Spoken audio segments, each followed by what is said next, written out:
లెంటులోని 27వ దినము శుక్రవారము. అంధకారపు లోయ. ప్రార్థన. తండ్రి, నీ శ్రమలు అంధకారపు లోయ వంటివైనను నీవు ఒక్కడివే ఒంటరిగా అన్నిటినీ నా కొరకు సహించి భరించి జయించినావు గనుక నీకు వందనములు.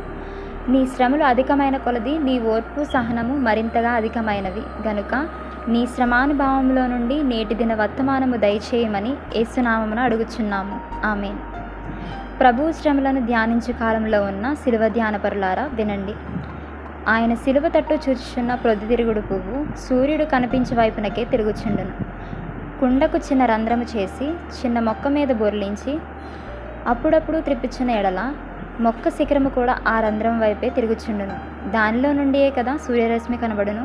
అట్లే క్రిస్మస్ కాలమందు తొట్టెలోని శిశువు తట్టును, ఎపిఫానియా కాలమందు జ్ఞానులు ఆరాధించిన శిశువు తట్టును, లెంటు కాలమందు శ్రమపడుచున్న ప్రభువు తట్టును, మంచి శుక్రవారం నాడు మరణమొందుచున్న ప్రభువు తట్టును, ఈస్టర్ నాడు పునరుద్ధానుడైన ప్రభువు తట్టును, ఆరోహణ దినమున పైకి వెళ్ళుచున్న ప్రభువు తట్టును, పెంతెకొస్తు దినమున పరిశుద్ధాత్మను పంపనయున్న ప్రభువు తట్టును, త్రిత్వకాలమందు మాదిరి చరిత్ర నడిపిన ప్రభువు తట్టును, అడ్వెంట్ కాలమున రెండవసారి రానయున్న ప్రభువు తట్టును, సంఘము తన ముఖము త్రిప్పుకొని నీతి సూర్యుడనందు ఆనందించుచు వందనములు నర్పించును. ఇది క్రైస్తవ పెద్దలలో కొందరి ఏర్పాటై ఉన్నది. ప్రభువు జీవితకాలం అంతటిని చీకటి గల ఒక లోయకు పోల్చుచున్నాము. శ్రమకాల చరిత్ర గాఢాంధకరమైన లోయ వంటిది. అమావాస్య చీకటి కాలం వంటిది. గాఢాంధకరమైన లోయలో నడుచుచున్నాను అను తలంపు దావీదునకు కలిగెను. అది ఆయన అనుభవము. దావీదు కుమారుడైన క్రీస్తు ప్రభువు యొక్క అనుభవం కూడా అట్టిదే.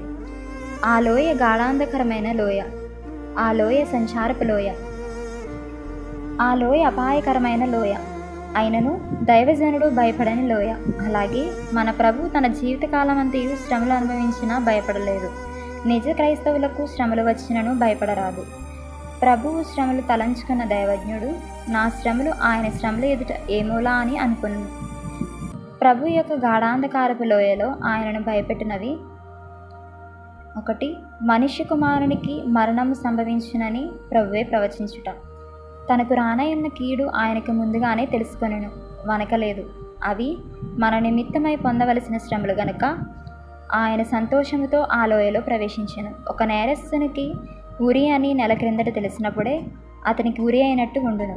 క్రీస్తునకు కూడా అట్లే ఉండును కానీ జంకలేదు. చేప నీటికి ఎదురెక్కినట్లు ఆయన శ్రమలకు ఎదురెక్కెను. 2. ప్రభువు మీద చిక్కు ప్రశ్నలు పడుట.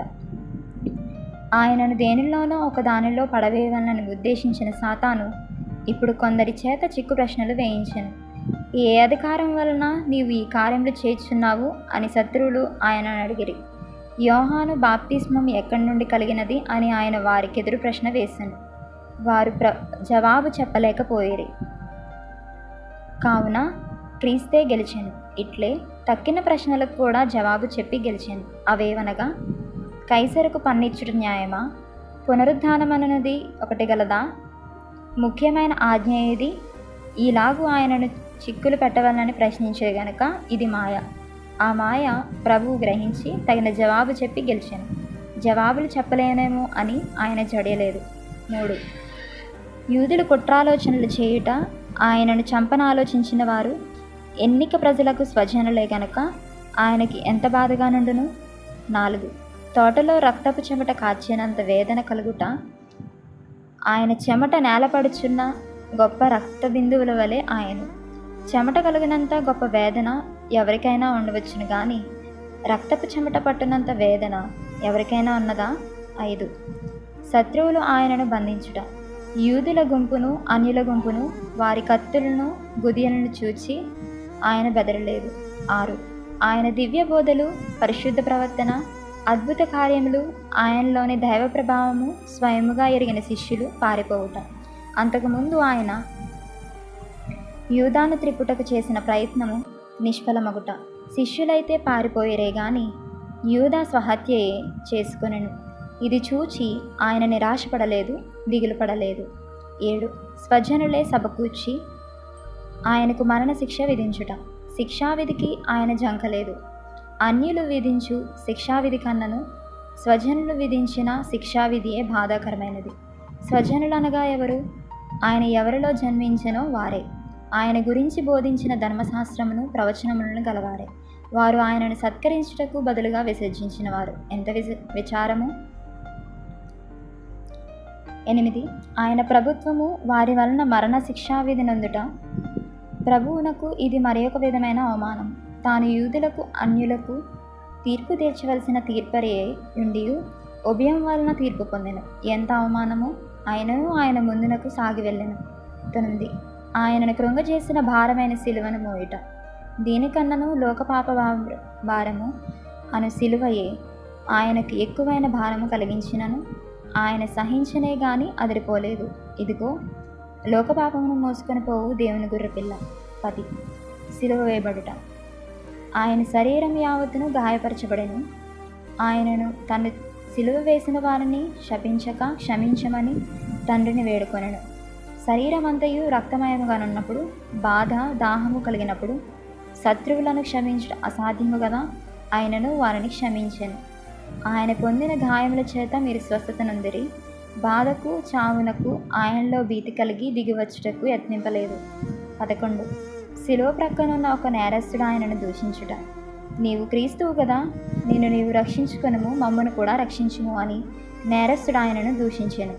శరీరమునకు బాధ కలుగుచుండగా అది చాలనట్టు మనస్సునకు ఇతని దూషణ బాధ కలిగింపక మానదు. కానీ రెంటిని ఆయన ఓర్చుకొనెను. ఆ దూషణకు ఆయన సిగ్గుపడను లేదు. విన్నవారు ఆయనను గురించి దురభిప్రాయపడదురేమో అని భయపడను లేదు. 12. చూపరులు హేళన చేయుట. వీడితరును రక్షించెను, తను తాను రక్షించుకొనలేడు అని ఆయనను అపహసించిరి. అతడు శిలువ మీద నుండి దిగి వచ్చిన ఎడల నమ్ముదుము అని కొందరు హేళనగా మాట్లాడిరి.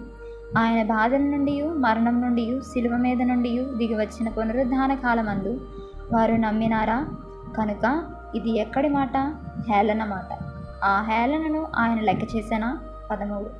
మరణమగుటయు భూస్థాపన ఎగుటయు వృక్షఫలము తినేయల్లా మరణం కలుగునని మన ఆది తల్లిదండ్రులకు దేవుడు చెప్పిన మాట వారు మీరినందున వారి వంశమంతటికి మరణము కలిగింది. ఆ వంశము నుండి వచ్చిన ప్రభువునకు కూడా మరణము కలిగింది. వారికి బదులుగా మరణం పొందుటకు దేవుని కుమారుడు సంశయింపలేదు. ఒక మర్మమేదనగా చావును తన చావు చేత చంపివేశాను. ఆయన పునరుద్ధానములో మరణమును జయించినట్టు కనబడుచున్నది. మరణం ఓడిపోయినది. ఆ గాఢాంధకారపు లోయ ఇంతటితో అంతమాయను. సిలువ నీలో నిలువ ఉన్న ఎడల నీకు విలువ కష్టాలలో చలువ. పైన రాసిన బైబిల్ వాక్యంలో మరికొన్ని మాటలున్నవి. అవేవనగా, నీవు నాకు తోడయిందువు, నీ దుడ్డు కర్రయు నీ దండమును నన్ను ఆదరించును. ఈ వచనంలో కవి పొందిన ఆదరణ గలదు. దుడ్డుకర్ర దండము అను ఈ రెండు పనిముట్లను 2 విధములైన ఉపకారములు కలుగును. ఒకటి కష్టాలలో నశింపకుండా లాగునట్టి సాధనము, మరొకటి తిన్నగా నడిపించినట్టి సాధనము. నేను బ్రతుకు దినములన్నీయు కృపాక్షేమములే నా వెంట వచ్చును అను శుభవాక్యము ఈ కీర్తన చివర కనబడుచున్నది. ముగింపులో ఒకటి వినండి. ఆయన తన శ్రమలను గురించి ప్రవచించినప్పుడు ఆయన ఎదుటనున్నది లోయ, దగ్గరకు సాగి వచ్చినది సిలువ ఛాయ. చిక్కు ప్రశ్నలు వేసిన వారి యత్నము మాయ. ఈతగాడు నీళ్లను పాయ చేసుకొనుచు అద్దరికి చేరును. అట్లే క్రీస్తు శ్రమల లోయలో పడి ఎదురు వచ్చిన శ్రమలను ఒత్తిగించుకొనుచు అద్దరికి వెళ్ళగలిగాను. ఇది ఆయన చేసుకున్న పాయ. ఈ శ్రమలు మీ శ్రమలను శ్రమింపజేయునుగాక. ఆమేన్.